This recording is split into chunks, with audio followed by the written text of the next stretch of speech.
persisted except for waypoints. And I was wondering if, even in the single player Diablo 2, it was really just a multiplayer except with cinematics.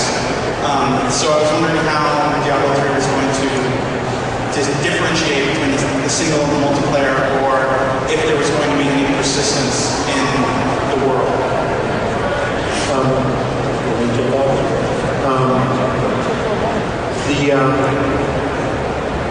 That's a good question, because I don't want to reveal anything.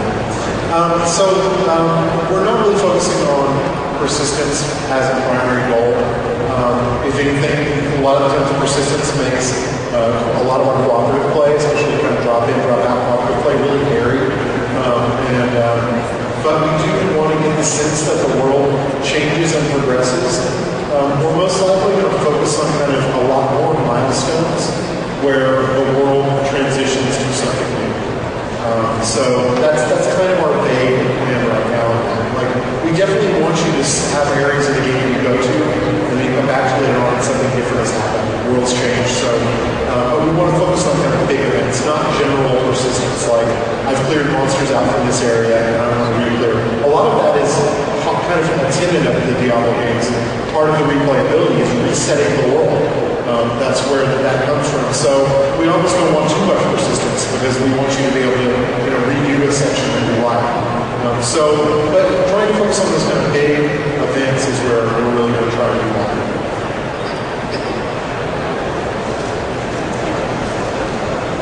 Hi, previously I was attending the previous Diablo panel, and I saw the news, the rune systems, and the skill tree, and I think it's a good idea. But my question is a small portion of the game, which is a crafting system, because the previous Diablo 2, there is a player using the logic to pick up the potion and transmute it into the illuminated potion, which is more useful than just the rest of the potion. So is there any new features or crafts that can do a similar thing, like you can craft some of the runes that you could operate in, or something like that? So the question is there going to be crafting similar to the Warrior Cube crafting in Diablo 2? Will there be crafting? I'm not going to say yes or no. I think the idea, I think we'll probably explore some kind of item creation mechanic. We're probably exploring it right now, we're just not talking about it.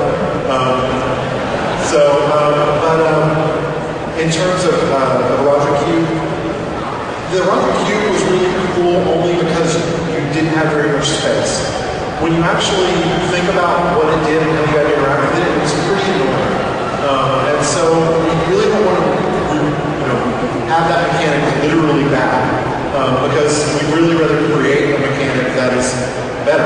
So we're trying to create a little bit more space in the inventory, a way to upgrade the inventory over time so that it gets bigger. But as it does, it stays more inventory. It stays simple, essentially, so that you can interact with it. We will have some kind of, I'm sure, item creation system, but it's probably not going to look anything like the Rewards or the Rockets. Thank you.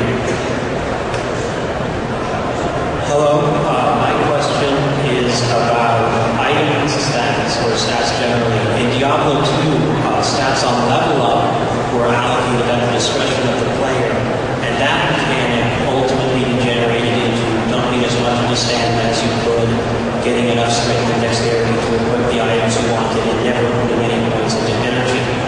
I've noticed already in the demo that stats on level up are no longer at the discretion of the player.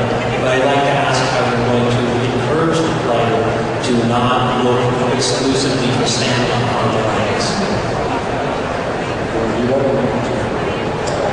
So I think the question, if I catch you, is how do we make sure that players diversify what stats they're using? Okay. So essentially, we're trying to keep the stats almost the same as Diablo 2. But we did make a few changes, and we changed specifically what they affect. I don't think it's possible to make every class want every stat. But what we really want is there to be no stat that has no use, and about three out of the four major primary stats that are very useful. And definitely at the very minimum, two that are super useful, one that's good, and one that's like, well, I'm fine if I do. So the best way to describe it is every single stat. I'll try to use an example here. We took energy out and we put a stat called willpower in. Willpower increases spell damage. So a wizard would definitely want that. Vitality is still there, that increases health. Wizard would also want that. Dexterity increases crit chance. So and also dodging, both of which could be really useful for again class like the wizard. I'm using the wizard as an example. But that's probably a little bit more secondary. And strength, I believe strength increases your regen rate for health clones, or it has something like that. I don't remember exactly what it was. So if you get an item that's got some strength on it, it's not horrible. But for the wizard, strength really isn't per stat. For some builds, dexterity would be awesome. There are some builds that you really focus on either really high dodge or really high crit, and suddenly dexterity becomes very, very important. So that was really our goal, is to try and focus on more ways to make those stats useful across all the classes. Thank you. Yeah, my question is about item drops. In Diablo 2, the gameplay, especially later in the game, was almost exclusively focused on incredibly rare items like Grandfather's Sword, Wind Force, and then later, of course, rune words like Enigma and Breath of the Dying. In Diablo 3, will you be moving away from items that take multiple months to try and acquire, or would that still be the standard? So if the question is about whether or not we are making fundamental changes to the way items are generated and dropped in Diablo 3. Mostly just if there's going to be anything that's like really super rare, like less than 0.0001%